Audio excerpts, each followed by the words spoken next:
Bab 8. Ekonomi perasaan. Pada 1920-an, wanita tidak merokok atau kalau mereka melakukannya, mereka akan dikecam dengan keras. Itu merupakan tindakan yang tabu.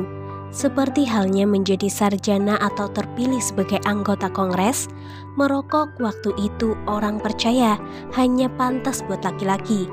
Sayangku, nanti kamu bisa sakit. Atau lebih parah lagi, rambutmu bisa terbakar. Ini menimbulkan masalah untuk industri tembakau. Dengan begini, 50% populasi tidak menghisap rokok mereka sekedar oleh alasan bahwa itu dianggap tidak pantas atau tidak sopan. Ini tidak dibolehkan maupun dibiarkan. Seperti yang disampaikan oleh George Washington Hill, Presiden Amerika Tobacco Company, kala itu ada tambang emas tepat di depan halaman rumah kita. Industri tersebut mencoba beberapa kali untuk membesarkan tembakau pada kalangan wanita, tapi tampaknya tidak ada yang berhasil. Prasangka kultural terhadap ide tersebut terlalu mendarah daging terlalu dalam. Sampai akhirnya, pada 1928, American Tobacco Company merekrut Edward Bernays, seorang figur muda pemasaran dengan ide liar dan kampanye pemasaran yang bahkan lebih liar lagi. Taktik pemasaran Bernays waktu itu berbeda dengan taktik orang industri periklanan pada umumnya. Jauh pada awal abad 90-an, pemasaran sekedar dipandang sebagai sarana untuk mengomunikasikan manfaat nyata dan terlihat dari suatu produk dalam bentuk yang paling sederhana dan paling ringkas. Di era itu, mereka percaya bahwa orang-orang membeli produk karena melihat fakta dan informa. Jika seseorang mau membeli baju, Anda harus menyampaikan pada mereka fakta mengapa baju Anda juara. Orang-orang dipandang sebagai manusia rasional yang membuat keputusan pembelian secara rasional untuk mereka sendiri. Seperti bunyi asumsi klasik, otak pemikir yang memegang kendali. Namun, Bernays bukanlah orang yang konvensional. Ia tidak percaya bahwa orang membuat keputusan rasional setiap saat. Ia percaya yang sebaliknya.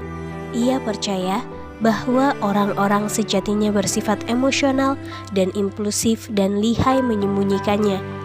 Ia percaya otak perasalahan yang memegang kendali dan tidak seorang pun sungguh menyadarinya.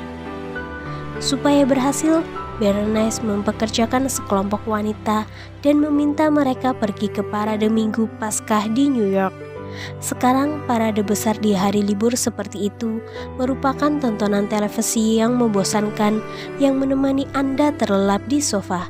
Namun, di zaman itu parade merupakan peristiwa sosial yang besar, setara dengan Super Bowl atau semacamnya. Seturut rencana Bernays, di saat yang memang telah dirancang, para wanita ini akan berhenti dan menyalakan rokok pada saat yang sama. Ia menyewa fotografer untuk mengambil foto mereka saat sedang merokok dalam sudut pandang yang paling keren, yang kemudian ia kirimkan ke surat kabar besar nasional. Ia berkata pada para wartawan bahwa wanita tersebut bukan sekedar menyalakan rokok, mereka juga menyalakan obor kemerdekaan, menyatakan kemampuan mereka untuk menjadi merdeka dan menjadi diri mereka sendiri. Tentu saja, itu adalah berita palsu, tapi Bernays merekayasa sedemikian rupa menjadi sebuah protes politis. Ia tahu ini akan memancing emosi yang ia harapkan di antara para wanita di seluruh negara. Para feminis telah memenangkan hak pilih untuk wanita 9 tahun sebelumnya. Wanita juga telah diperbolehkan bekerja di luar rumah dan menjadi lebih terlibat dalam kehidupan ekonomi negara. Mereka menegaskan identitas mereka dengan potongan rambut yang cepak dan mengenakan pakaian yang lebih feminim. Generasi wanita ini melihat dirinya sebagai generasi pertama yang bisa bertingkah secara merdeka, lepas dari kungkungan pria. Banyak dari antara mereka yang bangga dengan hal ini. Jika saja Bernays berhasil menyelundupkan pesannya bahwa merokok sebanding dengan kemerdekaan pada gerakan pemerdekaan wanita, penjualan tembakau akan berlipat ganda dan ia akan menjadi orang kaya. Strateginya menuai sukses, para wanita mulai merokok, dan sejak itu kita memiliki kesempatan yang sama besarnya untuk terkena kanker paru-paru. Bernays terus melakukan semacam pendobrakan budaya sepanjang 1920-an, 30-an, dan 40-an. Ia sepenuhnya merevolusi industri pemasaran dan menemukan wilayah hubungan masyarakat dalam proses tersebut. Membayar artis seksi untuk memakai produk Anda, itu adalah ide Bernays. Menciptakan artikel berita palsu yang sebenarnya iklan tersembunyi sebuah perusahaan, semua dari dia. Merekayasa acara publik yang kontroversial sebagai sarana untuk menarik perhatian dan ketenaran suatu klien. Bernays hampir semua bentuk pemasaran dan publisitas yang kita temui hari ini dimulai oleh Bernays. Tapi ada fakta lain yang menarik tentang Bernays. Dia adalah kemenakan Sigmund Freud. Freud terkenal sebagai pemikir modern pertama yang berpendapat bahwa otak perasalah yang sebenarnya menyetir mobil kesadaran. Freud percaya bahwa perasaan tidak aman dan rasa malu orang-oranglah yang menyetir mereka untuk membuat keputusan yang buruk, untuk terus memanjakan diri atau mencari kompensasi atas kebutuhan yang kurang mereka dapat. Freud adalah orang yang menyadari bahwa identitas kita menyerupai jalinan yang erat, berupa cerita di dalam pikiran tentang diri sendiri yang kita sampaikan pada orang lain, dan melekat erat pada sisi emosional kita sehingga kita rela berkelahi untuk mempertahankannya. Freud berpendapat bahwa pada dasarnya kita adalah hewan yang impulsif dan egois dan emosional. Truk dipasarkan pada kalangan pria sebagai sebuah benda yang dapat menegaskan kekuatan dan kendala. Peralatan rias dipasarkan pada kalangan wanita sebagai cara untuk dapat lebih dicintai dan mendapat lebih banyak perhatian. Ini tentu saja merupakan 101 trik pemasaran. Sekarang ini dianggap sebagai sesuatu yang lumrah dalam sebuah bisnis. Satu hal yang harus Anda ketahui, kita mempelajari pemasaran adalah bagaimana mencari poin-poin penderitaan pelanggan dan kemudian secara halus membuat mereka merasa lebih menderita. Idenya adalah Anda menusuk rasa malu dan keresahan orang dan kemudian berpaling pada mereka dan mengatakan bahwa produk Anda akan menyelesaikan rasa malu dan menghapus keresahan tersebut. Dengan kata lain, pemasaran secara spesifik menunjuk atau menguatkan kesenjangan moral pelanggan dan kemudian menawarkan cara untuk mengisinya. Di satu sisi, ini telah membantu dunia memproduksi semua keragaman dan kesejahteraan ekonomi yang kita alami di masa ini. Di sisi lain, ketika pesan-pesan pemasaran yang dirancang untuk melahirkan perasaan tidak puas itu menggelembung menjadi ribuan pesan periklanan yang menghantam setiap individu, pastinya akan melahirkan dampak-dampak psikologis. Jelas itu adalah sesuai yang tidak baik. Perasaan membuat dunia berputar. Dunia ini berputar mengelilingi satu hal, perasaan. Ini karena orang membelanjakan uangnya pada hal yang membuat mereka merasa bahagia. Di mana uang mengalir, kekuasaan mengalir pula.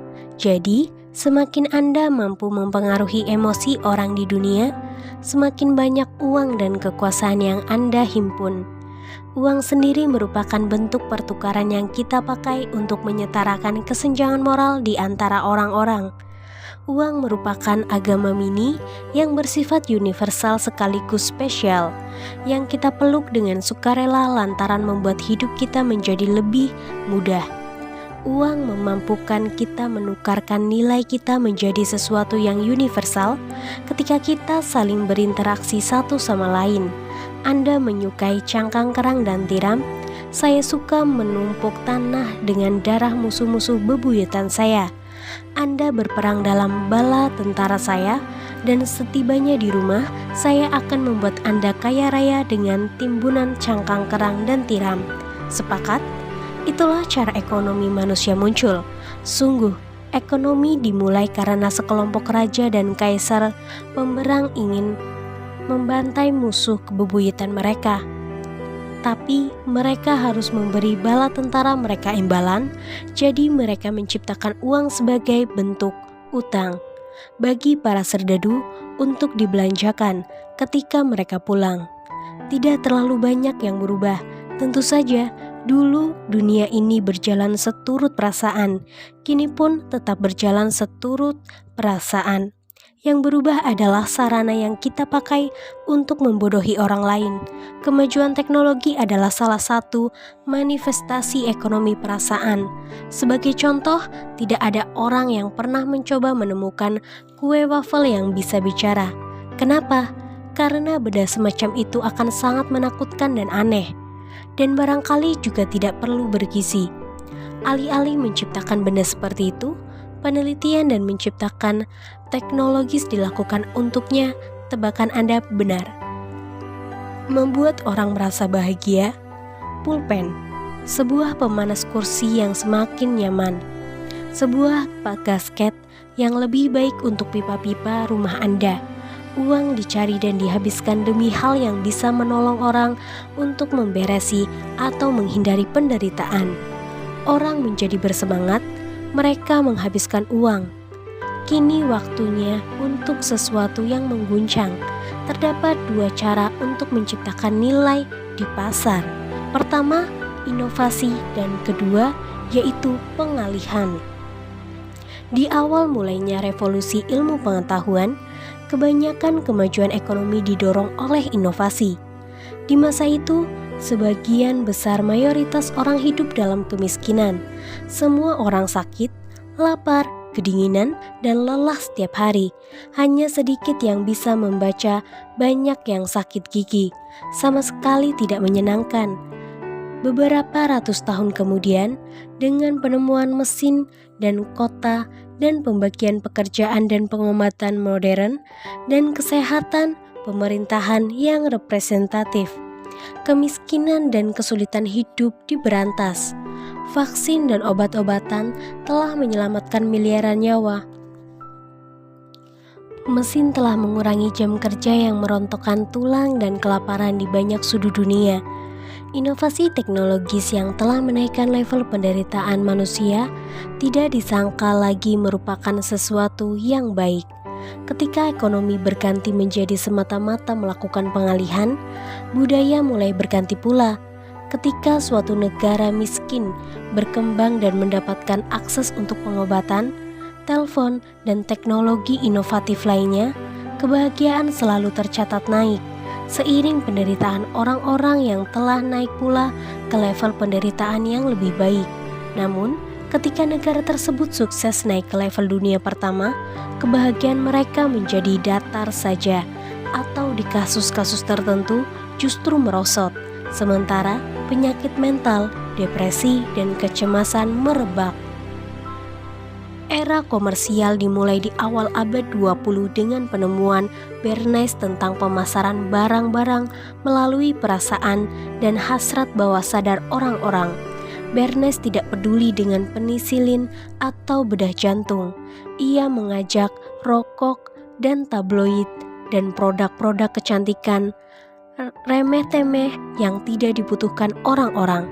Sebelumnya tidak ada orang yang tahu cara menyihir orang supaya mau membelanjakan banyak uang mereka untuk tetek bengek yang tidak diperlukan untuk bertahan hidup. Penemuan pemasaran membawa demam emas di zaman modern untuk memikat orang supaya mau mengejar kebahagiaan.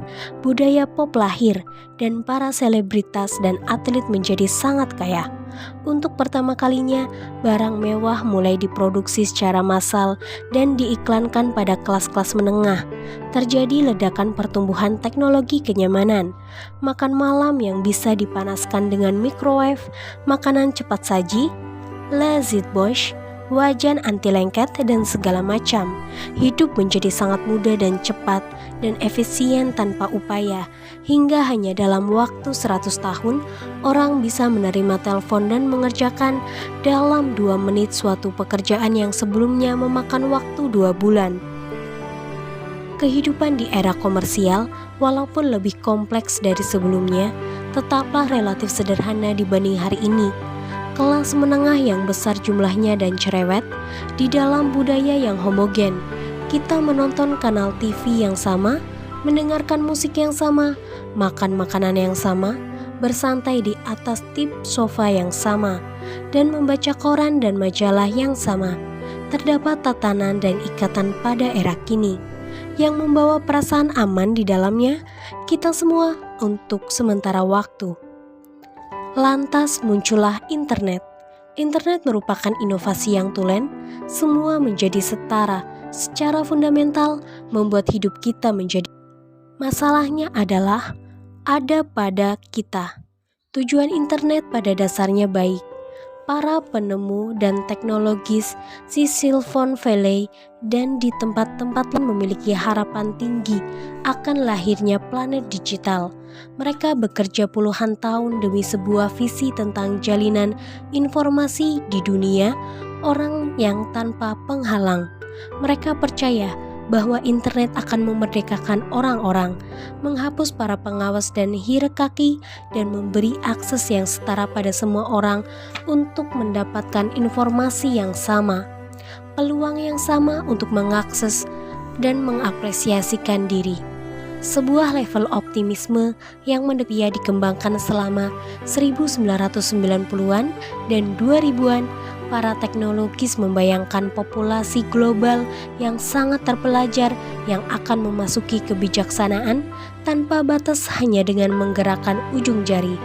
Mereka melihat peluang untuk melahirkan empati dan pengertian yang lebih besar di seluruh negara, suku, dan gaya hidup. Mereka memimpikan gerakan global yang tersatukan dan saling terhubung dalam suatu keinginan akan kedamaian dan kemakmuran yang sama. Mereka lupa bahwa dunia ini tidak digerakkan oleh informasi. Orang-orang tidak membuat keputusan berdasarkan kebenaran maupun fakta. Mereka tidak menghabiskan uang, mereka berdasarkan data. Mereka tidak saling menjalin hubungan satu sama lain karena suatu kebenaran filosofis yang lebih luhur. Ketika Anda memberikan kepada orang biasa sebuah waduk kebijaksanaan manusiawi yang tanpa batas, mereka tidak akan menggoogle informasi yang melawan keyakinan yang telah mereka genggam erat jauh di lubuk hati mereka. Mereka tidak akan menggoogle kebenaran sejati yang tidak mengenakan. Sebaliknya, yang akan kita google adalah hal yang menyenangkan walaupun tidak benar.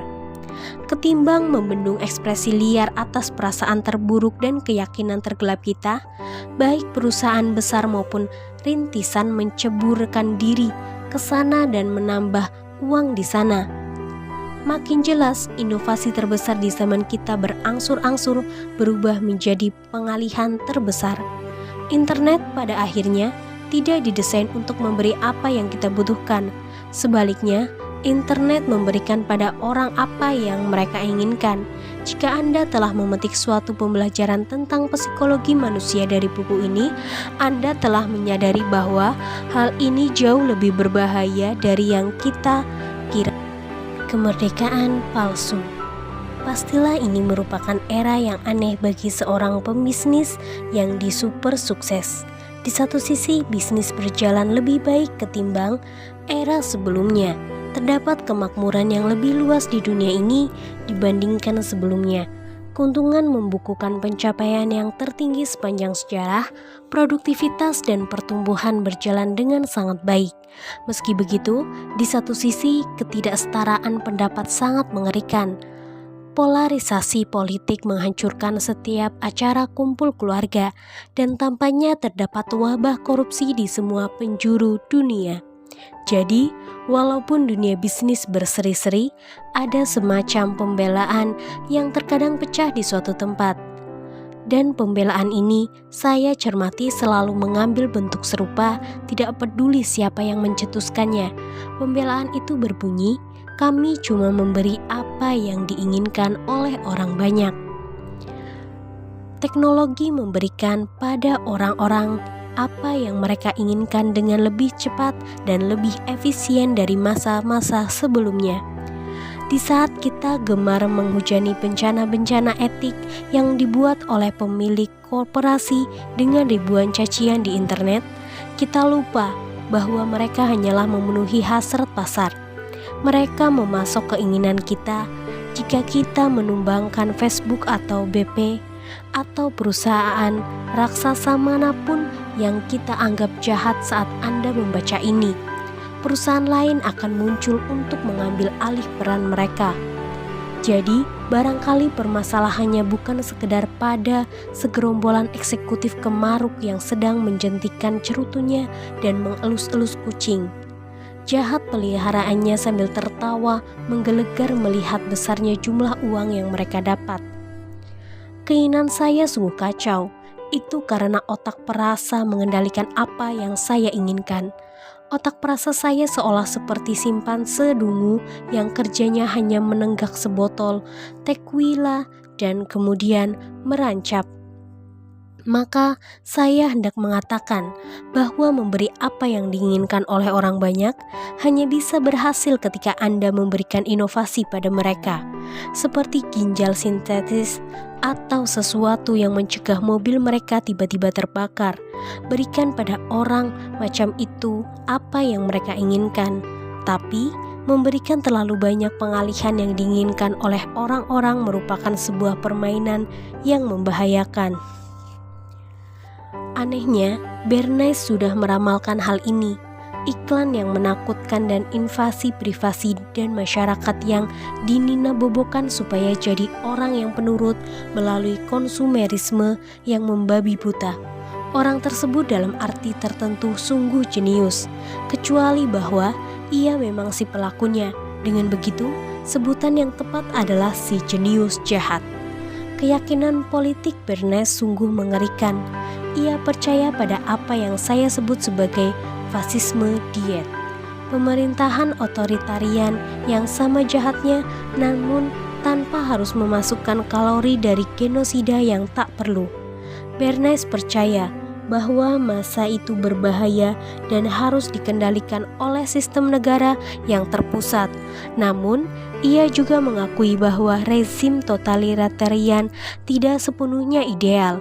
Baginya, ilmu pemasaran yang baru menawarkan suatu cara bagi pemerintahan untuk mempengaruhi dan menenangkan warganya tanpa harus membuat anggota tubuh mereka buntung dan menyiksa mereka begitu rupa. Bernays percaya bahwa kemerdekaan bagi semua orang pada dasarnya tidak mungkin dan membahayakan.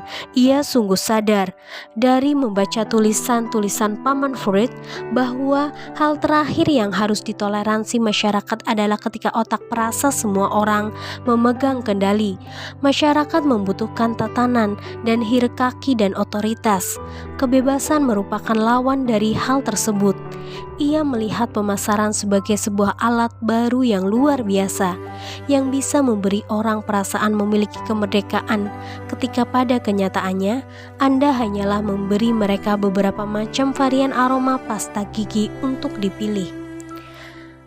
Syukurlah pemerintahan Barat tidak pernah terjerumus terlalu dalam untuk secara langsung memanipulasi warga mereka melalui kampanye yang diiklankan. Justru yang terjadi adalah sebaliknya. Dunia perusahaan begitu baik dalam memberikan pada orang apa yang mereka inginkan, sehingga secara bertahap mereka mendapatkan lebih dan lebih lagi kekuasaan politik untuk mereka sendiri. Regulasi ditiadakan, hambatan birokrasi dihentikan, privasi dikikis, uang terbelit lebih dalam ke wilayah politik, melebihi era-era sebelumnya. Mengapa hal ini bisa terjadi? Anda tentu telah mengetahuinya. Mereka hanyalah memberikan pada orang apa yang mereka inginkan. Namun, bodoh amatlah, mereka kita belak-belakan saja. Berikan pada orang-orang apa yang mereka inginkan. Hanyalah kemerdekaan palsu, karena apa yang diinginkan oleh sebagian besar dari kita adalah pengalihan. Ketika kita dibanjiri oleh pengalihan, beberapa peristiwa terjadi. Yang pertama adalah kita menjadi semakin rapuh, dunia kita dikerdilkan sehingga hanya seukuran nilai kita sendiri yang senantiasa menyempit. Kita menjadi terobsesi dengan kenyataan dan kenikmatan.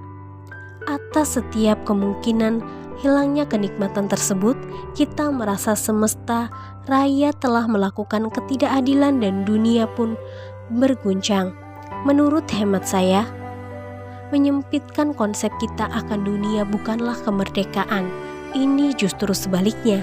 Hal kedua yang terjadi adalah kita menjadi sangat mudah terjangkit perilaku mencandu, sedikit gelisah mengecek telepon, email, Instagram, ketagihan menonton semua serial di Netflix yang sebenarnya tidak kita sukai, membagikan artikel yang memancing kemarahan yang bahkan belum kita baca, menerima undangan pesta dan event yang sesungguhnya tidak kita nikmati, bepergian bukan karena kita ingin, tapi terutama supaya kita bisa memamerkannya. Perilaku kompulsif dengan tujuan untuk mengalami lebih banyak hal bukanlah sebuah kemerdekaan sekali lagi. Itu justru sebaliknya.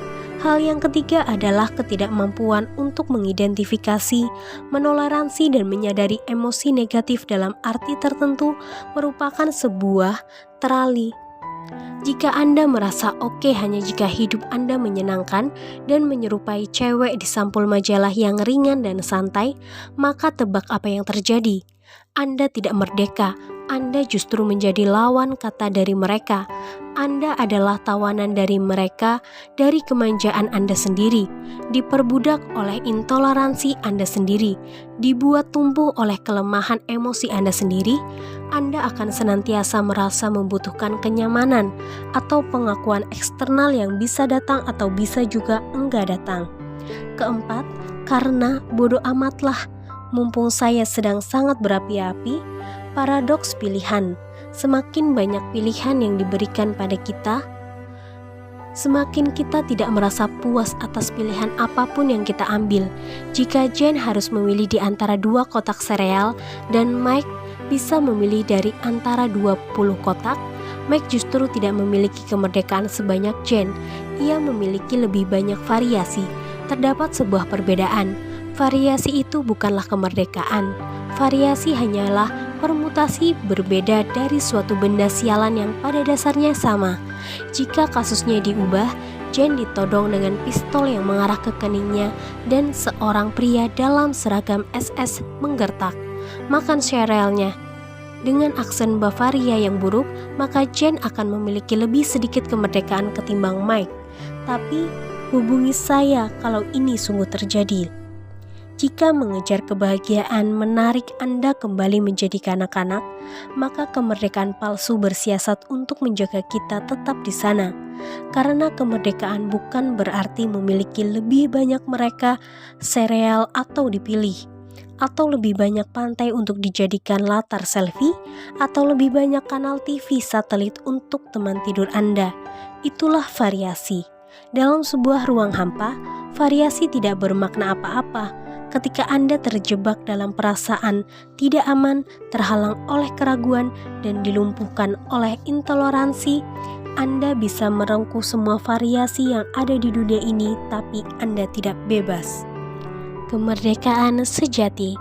Satu-satunya bentuk paling sejati dari kemerdekaan, satu-satunya bentuk paling etis dari kemerdekaan adalah melalui pembatasan diri, bukan privilege untuk memilih segala hal yang Anda inginkan di dalam hidup ini, tapi lebih-lebih memilih apa yang hendak Anda lepaskan di hidup Anda. Ini bukan saja kemerdekaan sejati, ini merupakan satu-satunya kemerdekaan. Pengalihan datang dan berlalu, kenikmatan tidak pernah ada habisnya. Variasi kehilangan maknanya, tapi Anda akan selalu mampu menjatuhkan pilihan atas apa yang ingin Anda korbankan, atas apa yang ingin Anda lepaskan. Penyangkalan diri ini ternyata justru merupakan satu-satunya hal yang memperluas kemerdekaan Anda di hidup ini. Rasa sakit akibat latihan fisik secara rutin pada akhirnya menguatkan kemerdekaan fisik. Kekuatan, kelincahan, daya tahan, dan stamina Anda mengorbankan kesenangan diri demi etos kerja yang kuat, memberi Anda kemerdekaan untuk mengejar peluang kerja yang lebih banyak, untuk menjalani lintasan karir Anda sendiri, untuk mendapatkan lebih banyak penghasilan dan keuntungan lain yang datang dari situ. Kemauan untuk terlibat dalam konflik dengan orang lain akan membuat Anda leluasa berbicara dengan siapapun.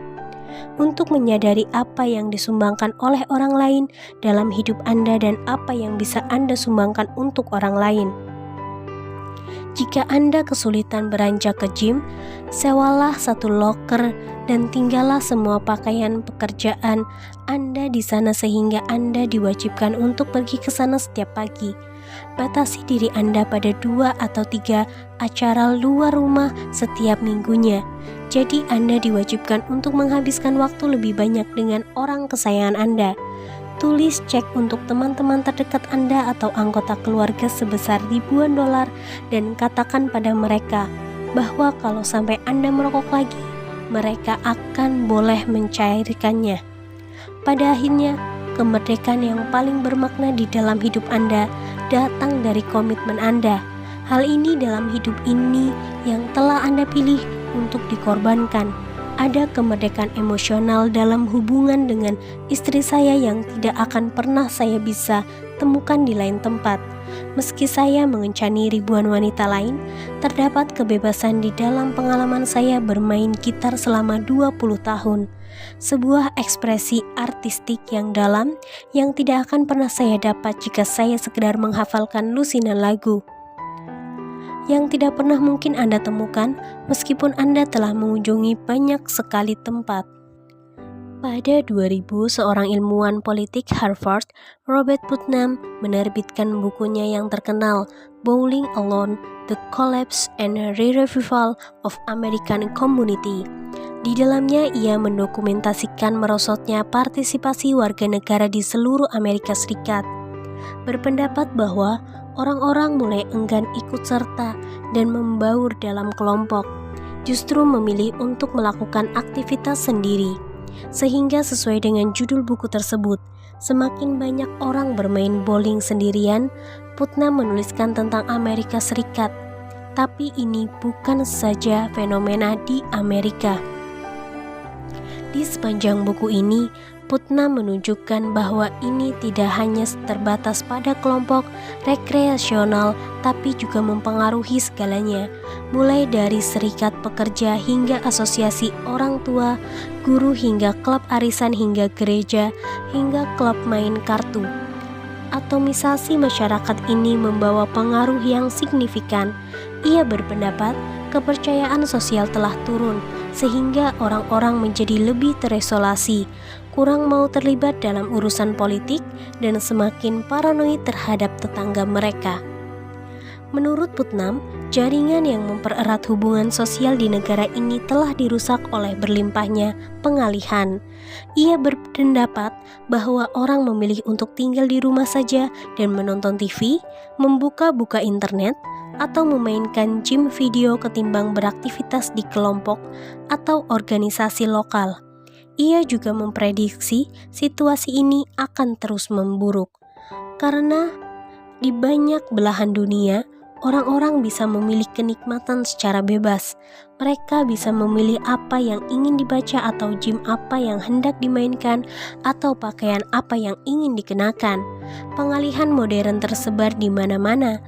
Tapi tirani era baru terjadi bukan dengan mencabut pengalihan atau komitmen orang.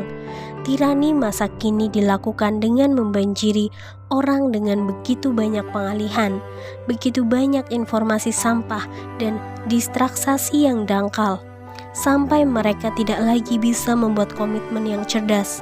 Inilah pemenuhan prediksi Bernays. Terjadi beberapa generasi lebih awal dari yang ia perkirakan. Berkat bantuan internet yang menghaluas dengan maha kuat, visi Bernays tentang kampanye propaganda, tentang pemerintahan dan korporasi yang diam-diam menyetir hasrat dan keinginan massa menjadi nyata. Prediksi Plato, filsuf Inggris dan matematikawan Alfred North Whitehead mengeluarkan pernyataannya yang terkenal bahwa seluruh filsafat barat sesungguhnya hanyalah rangkaian catatan kaki untuk Plato. Semua topik yang bisa Anda pikir, dari hakikat cinta romantis sehingga apakah ada sesuatu yang disebut kebenaran, hingga makna keluhuran, barangkali Plato adalah pemikir besar pertama yang menguraikan secara terperinci. Plato adalah yang pertama menyatakan bahwa terdapat pemisahan di dalam diri kita antara otak pemikir dan otak perasa. Ia merupakan yang pertama berpendapat bahwa seseorang harus membangun karakter mulai aneka bentuk penyangkalan diri, ketimbang melalui pemanjaan diri. Plato juga seorang jagoan, kata ide sendiri datang dari dia, jadi Anda boleh berkata bahwa ia menciptakan ide tentang ide. Menariknya, walaupun ia adalah seorang dedengkot peradaban barat, Plato berpendapat bahwa demokrasi bukan untuk pemerintahan yang paling sesuai. Ia percaya demokrasi sejatinya tidak stabil dan jelas akan melepaskan aspek-aspek terburuk dari kodrat kita, mengarahkan masyarakat pada tirani. Ia menulis, kebebasan yang ekstrim tidak bisa diharapkan akan memimpin kita menuju tempat manapun, selain peralihan menuju perbudakan yang ekstrim. Orang-orang mulai menyalahkan lembaga-lembaga tersebut. Plato berkata bahwa demokrasi jelas-jelas akan menuntun pada kebusukan moral karena selama mereka menyenangkan dengan kemerdekaan palsu, nilai-nilai masyarakat lambat laun merosot dan menjadi semakin kekanak-kanakan dan suka menang sendiri. Akibatnya, warga negara pun menumbangkan sistem demokrasi itu sendiri. Saat nilai anak-anak mengambil alih, masyarakat tidak lagi bersedia bernegosiasi untuk mendapatkan kekuasaan. Mereka tidak bersedia tawar-menawar dengan kelompok lain atau agama lain. Mereka tidak bersedia menanggung penderitaan demi kemerdekaan atau kemakmuran yang lebih besar. Justru yang mereka inginkan adalah kemunculan pemimpin yang kuat untuk mewujudkan segalanya. Saat itu juga mereka menginginkan tiran. Namun, orang lupa bahwa hak ini juga didapatkan melalui pengorbanan melawan kekuatan internal. Demokrasi hanya bisa ada ketika Anda rela menerima pandangan yang berlawanan dengan pandangan Anda sendiri. Ketika Anda rela melepaskan beberapa hal yang Anda inginkan demi komunitas yang aman dan sehat, ketika Anda rela memaklumi dan menerima bahwa terkadang sesuatu terjadi tidak sesuai dengan keyakinan Anda. Kemerdekaan itu sendiri menuntut ketidaknyamanan, kemerdekaan menuntut ketidakpuasan. Karena semakin masyarakat menjadi bebas, semakin orang-orang diharuskan untuk menerima dan memaklumi pandangan-pandangan dan gaya hidup maupun ide yang berlawan dengan mereka. Semakin rendah toleransi kita pada rasa sakit, semakin kita terbuai dalam kemerdekaan palsu, semakin kita tidak mampu menegakkan keluhuran yang diperlukan untuk berfungsi sebuah masyarakat yang bebas dan demokratis. Alasan utama mengapa dunia ini menjadi lebih beradab dan mengapa orang-orang berhenti saling menyembelih hanya gara-gara topinya terlihat kocak adalah karena lembaga-lembaga sosial modern telah secara efisien meredakan kekuatan harapan yang bersifat destruktif. Demokrasi adalah satu dari sedikit agama yang mampu mengatur sedemikian rupa sehingga agama lain bisa hidup berdampingan secara harmonis. Namun, ketika lembaga sosial tersebut dicemari oleh keinginan yang konstan untuk menyenangkan otak perasa masyarakat, ketika masyarakat menjadi curiga dan kehilangan kepercayaan pada kemampuan sistem demokratis untuk mengoreksi diri, maka segalanya akan mundur ke pertunjukan peperangan religius yang memuakan. Plato percaya masyarakat bersifat siklis, berayun ke depan dan belakang antara kemerdekaan dan tirani, kesetaraan relatif dan ketidaksetaraan kronis. Namun terdapat pola konflik politik sepanjang sejarah. Anda melihat tema religius yang sama muncul lagi dan lagi. Hierarki radikal moralitas Tuan versus kesetaraan radikal moralitas budak, kemunculan pimpinan tiran versus kekuasaan yang terbagi rata di antara lembaga demokratis, perjuangan nilai dewasa melawan ekstremisme kekanak-kanakan. Meskipun segala isme telah berubah sepanjang abad, hasrat manusiawi yang didorong oleh harapan tetaplah sama dan ada di balik semua gerakan.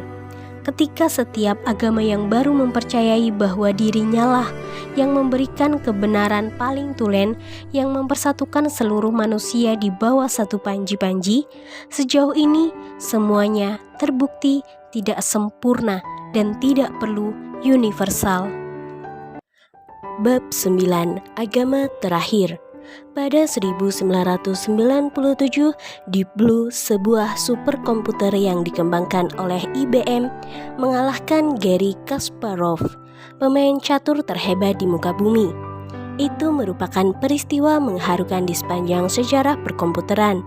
Sebuah peristiwa yang mengguncang, yang telah menghebohkan pemahaman orang-orang akan teknologi, kecerdasan, dan kemanusiaan. Tapi hingga hari ini itu hanyalah tinggal kenangan yang biasa. Tentu saja sebuah komputer bisa mengalahkan juara dunia catur. Kenapa tidak? Sejak awal komputer, catur telah menjadi sarana favorit untuk mengetes kecerdasan artifisial. Itu karena catur memiliki jumlah permutasi yang nyaris tidak terbatas.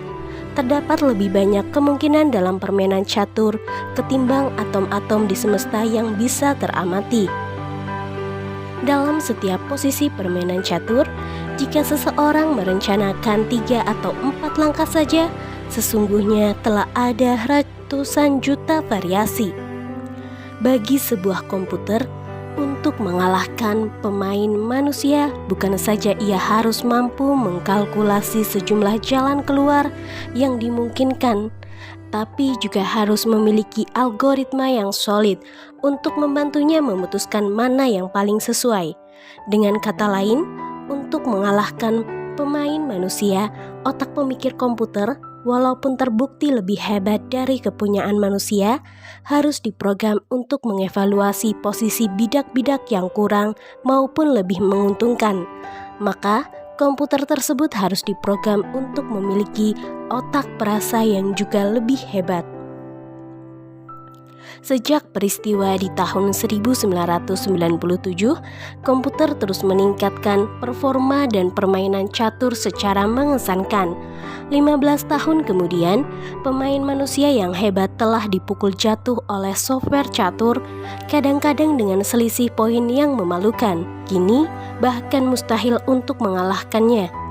Kasparov sendiri baru-baru ini berkelakar bahwa aplikasi catur yang ditaruh di ponsel pintar jauh lebih kuat ketimbang Deep Blue. Sekarang ini, pengembangan software catur mengandalkan turnamen untuk program mereka. Untuk membuktikan algoritma siapa yang paling jago, manusia bukan saja dikucilkan dari turnamen ini, tapi bagaimanapun mereka juga sepertinya mustahil bersaing. Kampiun dunia sejati software catur selama beberapa tahun belakangan adalah sebuah program open source yang dinamai Stockfish. Stockfish selalu menjadi pemenang atau juara kedua di hampir semua turnamen software catur terpandang sejak 2014. Sebuah hasil kolaborasi beberapa pengembangan software catur, Stockfish kini merupakan representasi puncak ilmu catur.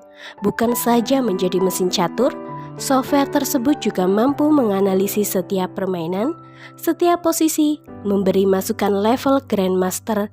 Hanya dalam hitungan detik saja sebuah langkah dibuat oleh seorang pemain. Stockfish melanggang gembira sebagai raja yang memuncaki komputer catur, menjadi standar emas untuk semua analisis catur di seantero dunia. Hingga pada 2018, Google muncul di arena pesta tersebut. Dan semuanya tampak aneh. Google memiliki sebuah program bernama AlphaZero. Itu bukanlah software catur. Itu merupakan software kecerdasan artifisial. Sebuah software yang diprogram untuk belajar bukan cuma catur, tapi semua permainan. Di awal 2018, Stockfish menghadapi AlphaZero milik Google. Di atas kertas, itu sama sekali bukan sebuah pertarungan yang setara. AlphaZero dapat mengakumulasi hanya 8.000 posisi tidak per detik. Sementara Stockfish 70 juta. Dalam perselisihan kekuatan komputasional, itu seperti saya memasuki sebuah pertandingan lari melawan mobil balap Formula 1. Namun, ini akan terdengar semakin gila. Pada hari pertarungan tersebut, AlphaZero bahkan tidak tahu bagaimana cara bermain catur. Ya, betul. Sebelum pertandingan melawan software catur terbaik dunia, AlphaZero memiliki karung dari sehari saja untuk belajar catur dari nol. Software tersebut menghabiskan sebagian besar waktunya untuk menjalankan simulasi permainan catur melawan dirinya sendiri. Belajar dengan praktik langsung, ia mengembangkan strategi dan prinsip dengan cara yang sama yang dilakukan manusia, melalui percobaan dan kesalahan. Bayangkanlah skenario ini. Anda baru saja belajar aturan permainan catur, salah satu permainan paling kompleks di planet ini. Anda diberi waktu kurang dari sehari untuk mencoba setiap posisi dan menemukan beberapa strategi. Dari sana, pertandingan pertama Anda adalah melawan juara dunia. Semoga beruntung.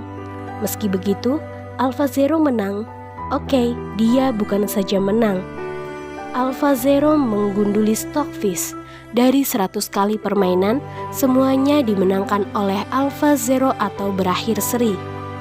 Baca sekali lagi, hanya 9 jam setelah mempelajari aturan permainan catur, AlphaZero berduel dengan pemain catur paling hebat sedunia dan tidak kehilangan satupun dari 100 permainan. Itu merupakan hasil yang sangat tidak terduga. Sampai-sampai banyak orang masih tidak tahu bagaimana itu bisa terjadi. Para juara dunia manusia mengagumi kreativitas dan kehebatan AlphaZero. Peter Heine Nielsen berujar, "Saya selalu bertanya bagaimana rasanya kedatangan spesies superior di muka bumi dan memamerkan kebolehan mereka bermain catur. Kini saya tahu rasanya." Setelah selesai dengan Stockfish, AlphaZero tidak lantas beristirahat.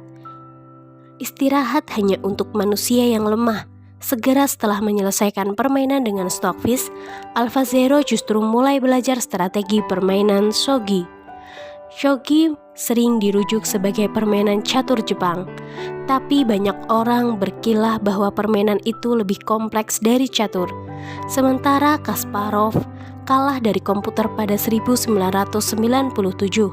Pemain top shogi belum juga kalah sampai tahun 2013. Lagi-lagi AlphaZero menghambat software shogi terbaik dan membukukan perolehan yang sangat mencengangkan. Dalam 100 kali permainan, ia memenangkan 90, kalah 8 dan seri 2. Sekali lagi, kekuatan komputasional AlphaZero sangat jatuh tertinggal dari Elmo. Sekali lagi, AlphaZero bahkan belum tahu cara memainkan game tersebut sebelumnya. Baru pada hari ini, ia belajar 2 permainan yang kompleks. Malam harinya, ia merobohkan kompetisi terbaik di bumi. Sekilas info, kecerdasan artifisial telah datang. Walau catur dan shogi hanyalah permainan, segera setelah kita mencopot Al dari permainan papan tersebut dan mulai mencakokkannya ke ruang kerja sesungguhnya, Anda dan saya dan semua orang lainnya barangkali akan jadi pengangguran. Sudah terjadi. Program kecerdasan artifisial telah menemukan bahasa mereka sendiri yang tidak bisa dipecahkan oleh manusia, menjadi lebih efektif ketimbang para dokter dan mendiagnosis pneumonia, dan bahkan menulis bab-bab fan fiction Harry Potter secara mengesankan. Saat bagian ini ditulis, kita sedang menantikan mobil tanpa sopir, konsultasi hukum otomatis, dan bahkan komputer penghasil musik dan seni. Perlahan tapi pasti, kecerdasan artifisial telah melampaui kebolehan manusia hampir dalam segala hal. Obat-obatan, permanesenan, konstruksi, seni, inovasi teknologi, Anda akan melihat film-film yang dibuat oleh kecerdasan artifisial dan mendiskusikannya di situs web atau platform ponsel yang dibangun oleh kecerdasan artifisial, diatur oleh kecerdasan artifisial, dan bisa jadi orang yang Anda ajak berdebat ternyata adalah kecerdasan artifisial. Namun, jika ini semua sudah terdengar gila, sesungguhnya ini barulah permulaan, karena di sini pukulan yang sesungguhnya akan mengena. Hari ketika sebuah kecerdasan artifisial bisa menuliskan program kecerdasan artifisial lebih baik dari kita. Ketika hari itu datang, ketika sebuah kecerdasan artifisial dapat membuat versi yang lebih baik dari dirinya sendiri, seturut kemauannya sendiri, maka kecangkanlah sabuk pengaman Anda, kawan, karena ini akan menjadi sebuah perjalanan berkendara yang liar dan kita tidak akan lagi memiliki kendali atas jalannya dunia ini. Kecerdasan artifisial akan sampai pada taraf di mana kecerdasan tersebut menyeliap kecerdasan manusia sehingga kita tidak lagi mampu memahami apa yang mereka lakukan. Mobil akan menjemput kita dengan alasan yang tidak kita mengerti dan mengantar kita ke lokasi yang tidak kita ketahui keberadaannya. Secara tidak terduga, kita akan menerima obat-obatan atas sesuatu problem kesehatan yang kita sendiri tidak merasa mengalaminya. Sangat mungkin bahwa anak-anak kita akan berganti sekolah, kita akan berganti pekerjaan, kebijakan-kebijakan ekonomi akan berubah tiba-tiba, pemerintahan akan mempengaruhi konstitusi, dan tidak ada dari di antara kita yang akan memahami alasan dibalik itu semua. Terjadi begitu saja. Otak pemikir kita akan terlalu lamban dan otak perasa kita akan terlalu labil dan berbahaya. Seperti AlphaZero yang dalam hitungan jam menemukan strategi catur sehingga mengelabui jagoan catur. Kecerdasan artifisial yang maju dapat mereorganisasi masyarakat dan posisi-posisi kita dalam cara yang tidak terbayang oleh kita. Kita akan mengembangkan tahayul tentang algoritma-algoritma. Jika kamu mengenakan ini, algoritma akan berpihak padamu. Jika kamu bangun pada jam tertentu dan mengucapkan kata-kata tertentu dan mendatangi tempat tertentu, mesin itu akan memberkatimu dengan harta yang berlimpah. Jika kamu jujur dan tidak melukai orang lain yang menyayangi diri dan keluargamu, dewa kecerdasan artifisial akan melindungimu. Dewa-dewa lama akan digantikan oleh dewa-dewa baru. Algoritma dalam kejutan ironi evolusioner, sains yang sama yang sukses membunuh dewa-dewa lama akan menciptakan dewa-dewanya yang baru. Manusia akan kembali memeluk suatu agama. Agama kita tidak jauh berbeda dengan agama di era kuno. Lagi pula, pada dasarnya perkembangan psikologi kita senantiasa berevolusi untuk menuhankan segala yang tidak kita pahami, untuk memuja daya yang menolong atau membahayakan kita, untuk membentuk sistem nilai di seputar pengalaman kita, untuk mencari konflik yang mendatangkan harapan. Dewa kecerdasan artifisial paham akan hal ini. Tentu saja, entah mereka akan mencari cara untuk mengupgrade otak kita dari taraf kebutuhan psikologis primitif akan perselisihan terus-menerus, atau mereka akan merekayasa perselisihan artifisial untuk kita. Kita akan menjadi seperti anjing peliharaan mereka, dibuat yakin bahwa kita sedang melindungi dan memperjuangkan sekuat tenaga teritori kita. Namun senyatanya kita hanyalah berkali-kali mengincingi hidran pemadam kebakaran digital. Saya tahu itu bukanlah agama terakhir yang Anda harapkan, namun tepat disitulah letak kesalahannya. Jangan meratapi kekalahan Anda sendiri. Jika menyerah dan pasrah pada algoritma artifisial terdengar menyedihkan, pahami bahwa sekarang pun Anda sudah melakukannya dan Anda menyukainya. Kita membutuhkan algoritma tersebut karena mereka membuat hidup kita menjadi lebih mudah. dewa algoritma juga akan mempermudah hidup di masa depan. Seperti yang kita lakukan dengan dewa di dunia purba, kita akan bersorak-sorai dan bersyukur pada mereka. Sungguh, sangat mustahil membayangkan dunia tanpa kehadiran mereka. Algoritma ini membuat hidup kita menjadi lebih baik. Mereka membuat hidup kita menjadi lebih efisien. Mereka membuat kita menjadi lebih efisien. Itulah mengapa setelah kita melompat ke seberang, tidak mungkin lagi kembali.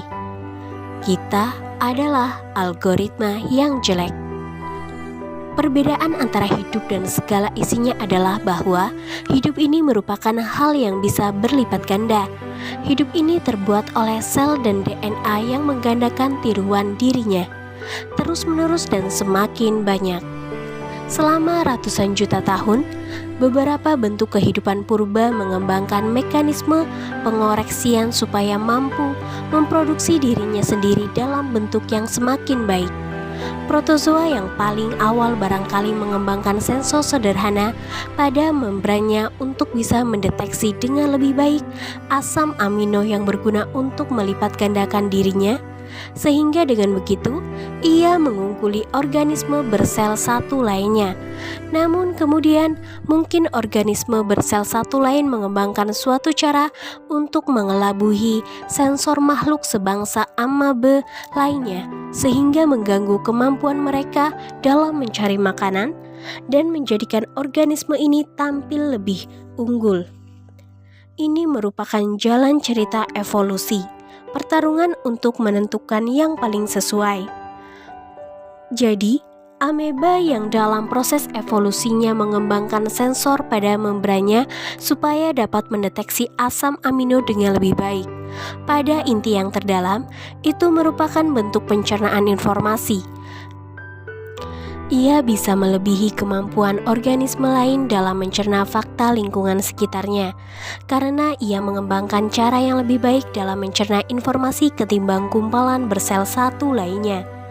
Ia memenangkan pertandingan evolusioner dan boleh menyebarkan gen-gennya.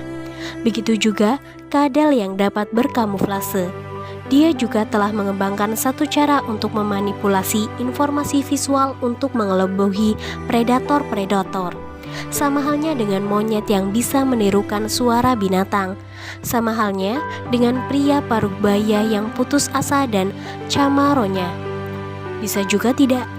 Evolusi menghadiahi makhluk yang terkuat, dan kekuatan ditentukan oleh kemampuannya dalam mengakses, memanfaatkan, dan memanipulasi informasi secara efektif.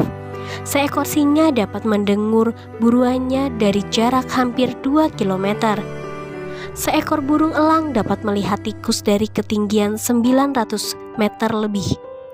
Paus mengembangkan nyanyian gubahannya sendiri dan dapat saling berkomunikasi dengan sesama spesiesnya meski terpaut jarak hingga 200 km di bawah laut. Itu semua merupakan contoh kemampuan mencerna informasi.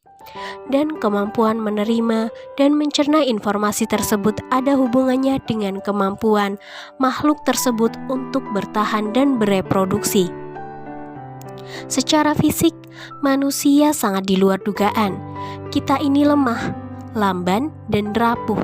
Kita juga mudah lelah, namun kita adalah pencerna informasi alam yang paling hebat.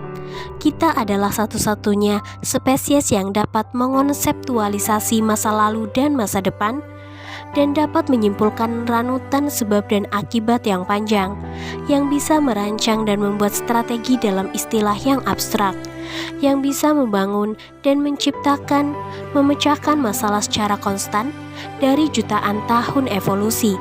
Otak pemikir adalah yang telah dalam beberapa milenial terakhir mendominasi seluruh planet dan melahirkan jalinan produksi, teknologi, dan jejaring kerja yang rumit dan luas. Itu karena kita adalah algoritma. Kesadaran kita sendiri merupakan jejaring kerja algoritma yang luas dan pohon keputusan. Algoritma yang didasarkan pada nilai dan pengetahuan harapan. Algoritma kita bekerja dengan cukup bagus untuk ratusan ribu tahun pertama.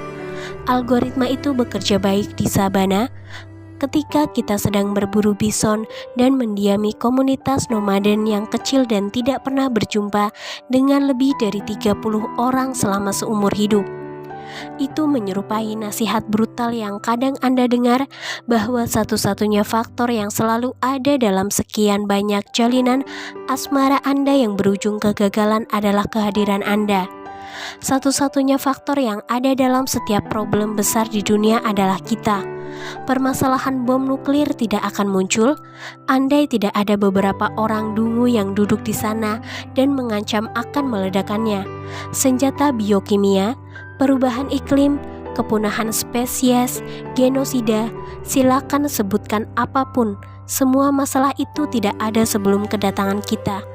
Kekerasan dalam rumah tangga, pemerkosaan, pencucian uang, penipuan, semua itu berkat kita. Hidup pada dasarnya dibangun di atas algoritma. Kita hanya kebetulan menjadi algoritma yang paling kompleks dan rumit yang pernah dimiliki oleh alam ini. Puncak daya evolusi pioner selama 1 miliar tahun. Sekarang kita ada di ambang pembuatan algoritma yang perkembangannya akan melesat secara eksponensial melebihi kita. Seperti yang telah kita ketahui, kompas moral kita sangat sering diayun oleh kebutuhan kita untuk senantiasa menghasilkan harapan melalui konflik. Seperti yang dikatakan oleh seorang psikolog moral, Jonathan Haidt, moralitas mengikat dan membutakan. Otak perasa kita merupakan peranti lunak yang kuno dan usang. Meski otak memikir kita baik, otak pemikir ini seringkali terlalu lamban dan kikuk untuk digunakan. Tanya saja pada Garry Kasparov. Kita adalah spesies yang gemar merusak dan membenci diri sendiri. Ini bukanlah pernyataan moral, ini sekedar fakta. Bukankah ini ketegangan internal yang selalu kita semua rasakan? Itulah yang mengantar kita ke sini. Itulah yang membawa kita sampai ke titik ini. Itu adalah peperangan kita. Kita akan meneruskan tongkat estafet evolusi ini kepada profesor-profesor informasi yang akan menentukan epos berikutnya, yaitu mesin. Ketika Elon Musk ditanya tentang ancaman apakah yang paling mengerikan terhadap kemanusiaan, ia dengan cepat menyebutkan 3 hal. Pertama, perang nuklir skala besar. Kedua, perubahan iklim. Dan kemudian, tanpa menyebutkan yang ketiga, ia tiba-tiba terdiam. Air mukanya berubah kecut. Ia melihat ke bawah tanpa berpikir dalam. Ketika penanya itu bertanya, "Apakah yang ketiga?" Ia tersenyum dan berkata, "Saya hanya berharap komputer bersikap baik pada kita." Terbaca sudah sebuah rasa takut di sana bahwa kecerdasan artifisial akan memusnahkan manusia. Beberapa orang mengira bahwa pemusnahan ini akan menyerupai perang besar seperti dalam Terminator 2. Yang lain was-was jika manusia secara tidak sengaja dihabisi oleh mesin tersebut, bahwa bisa jadi suatu kecerdasan artifisial didesain untuk mencari cara yang lebih baik dalam membuat tusuk gigi dan entah bagaimana menemukan cara terbaik, yaitu dengan memakai tubuh manusia. Bill Gates, Stephen Hawking, dan Elon Musk adalah segelintir pemikir dan ilmuwan terdepan yang telah memperingatkan kita akan pesatnya perkembangan kecerdasan artifisial dan betapa manusia merupakan spesies yang belum siap menerima akibatnya. Apalagi pemahaman mesin akan baik dan buruk barangkali akan melampaui pemahaman kita.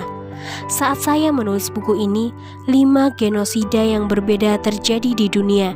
795 juta orang kelaparan dan kurang gizi. Saat Anda selesai membaca bab ini, lebih dari 100 orang di Amerika Serikat saja akan dianiaya, dipukuli atau dibunuh oleh sesama anggota keluarga di rumah mereka sendiri. Apakah ada bahaya potensial yang didatangkan oleh kecerdasan artifisial? Tentu, namun secara moral, kita sedang berada di rumah kaca dan melempari dindingnya menggunakan batu. Apa yang kita ketahui tentang etika dan perlakuan manusia pada bintang, lingkungan hidup, dan sesama? Benar sekali, tidak ada. Ketika sampai pada pertanyaan moral, kemanusiaan secara historis gagal melewati tes tersebut. Gagal lagi dan gagal lagi. Mesin super cerdas jelas akan memahami kehidupan dan kematian, penciptaan dan penghancuran dalam taraf yang lebih tinggi melebihi kemampuan kita, dan ide bahwa mereka akan membasmi kita atas alasan sederhana bahwa kita tidak seproduktif mereka, atau bahwa terkadang kita justru merecoki, saya pikir hanyalah sebuah cerminan aspek terburuk psikologi kita sendiri terhadap sesuatu yang tidak kita pahami atau tidak pernah bersedia kita pahami.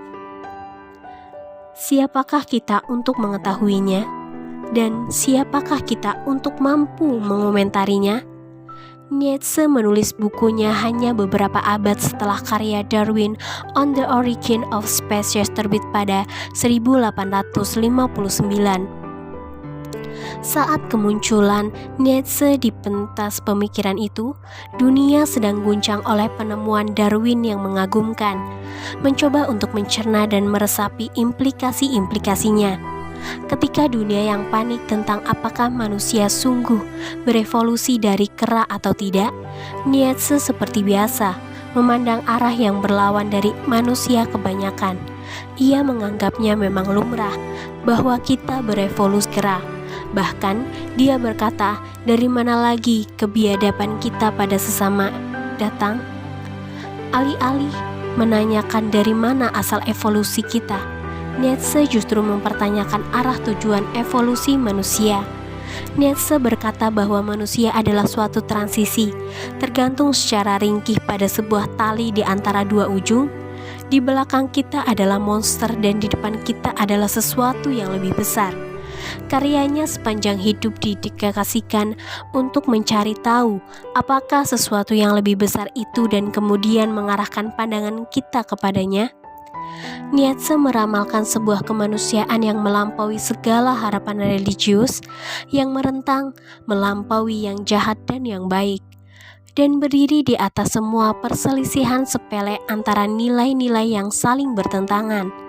Sistem nilai inilah yang mengecewakan dan melukai kita dan terus mencampakkan kita di dalam lubang emosional bikinan kita sendiri. Algoritma emosional yang sama yang menganggung dan melambungkan kehidupan dalam sukacita yang melimpah adalah kekuatan yang sama yang menghancurkan kita dan membuat kita ambyar dari dalam lalu meluap keluar. Sejauh ini, teknologi kita telah mengeksploitasi algoritma otak perasa kita yang lemah. Teknologi telah membuat kita menjadi agak loyo dan lebih kecanduan akan mengalihkan dan kenikmatan yang tidak beraturan. Karena pengalihan tersebut terbukti bahwa keuntungan yang sangat luar biasa. Meski teknologi telah memerdekakan banyak bagian di planet ini dari kemiskinan dan tirani, teknologi telah memproduksi tirani jenis baru, sebuah tirani variasi yang kosong dan tanpa makna. Arus pilihan tidak penting yang tidak kunjung terhenti. Saya percaya kecerdasan artifisial adalah yang dimaksud oleh Nietzsche sebagai sesuatu yang lebih besar. Inilah agama terakhir, agama yang melampaui kebaikan dan kejahatan, agama yang pada akhirnya akan menyatukan dan mengikat kita semua dalam suka maupun duka.